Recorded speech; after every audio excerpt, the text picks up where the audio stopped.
या आहेत ऋतुजा येवले मॅडम, संपत जाधव सरांच्या टीम मधून आणि त्या त्यांचा काही अनुभव शेअर करतात. कारण रियांशमध्ये येण्याच्या आधी त्यांना एके ठिकाण ऑफर आली होती. ती काय ऑफर होती बघूयात आपण. नमस्ते, मी ऋतुजा येवले. माझं एज्युकेशन MBA कम्प्लीट झाली. सणसवाडीमध्ये जॉन्डियर कंपनी माहिती, तिथे ऍप्लिकेशन झालं, सिलेक्शन झालं होतं आणि तिथे सकाळी 8ला पंचिंग कंपल्सरी 1 मिनिट लेट जरी झाला तरी तुमचा कट होणार आणि संध्याकाळी 4:30-5 वाजता सुटणार आणि माझ्या घरापासून ते होतं 22 किलोमीटर लांब. ते झालं सकाळी मला 6:30 वाजता बस किंवा माझे गाडीने जावं लागलं, तरी संध्याकाळी यायला खूप उशीर आहे. आणि अमृत ज्यूस पप्पांनी माझ्या मिस्टरांसाठी दिलं.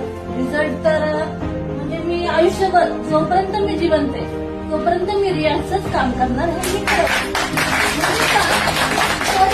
अमृत ज्यूसनी जे व्यक्ती माझ्या आयुष्याच्या मी जे माझ्यावर बघते मला कंट्रोलच होत नाही.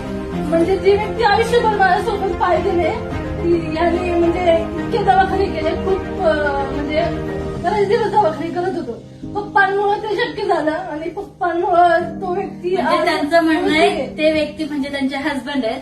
त्यांना तोंडामध्ये जवळजवळ भरपूर वर्षांचा अल्सर होता आणि मॅडम थोडं स्लो आम्ही सांगते.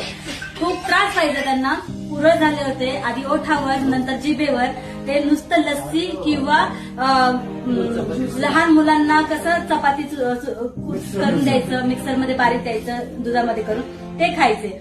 आणि त्यांनी हे पाहिलं की माझ्या मिस्टरांना एवढे दवाखाने करून जिथे रिझल्ट नाही मिळाला तिथे रियांच्या फक्त एकाच अमृत ज्यूसच्या बॉटलने एकाच अमृत ज्यूसच्या बॉटलने जबरदस्त रिझल्ट मिळाला. त्यामुळे आज सांगते, जेव्हापासून पप्पांनी मला 1 बॉटल दिली ना, दर 15 दिवसाला दवाखान्यात जावं लागायचं, म्हणजे जावं लागतच होतं.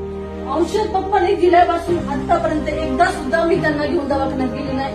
इतका ठाम विश्वास तेव्हापासून मी ठरवले आणि मी पप्पांना पण सांगितले जॉबचे मला कॉल येतात वगैरे, पण मी करणार नाही. मी काम करणार एकच रियांशच करणार आहे. मला माहितीये ह्याच्यामध्ये खूप ग्रो आहे आणि पेमेंटचा तर इश्यूच नाहीये. आणि पहिली गोष्ट मी मॅडमला, पप्पांना वगैरे सगळ्यांना क्लिअर केली होती की पेमेंटसाठी मी हे काम नाही करणार.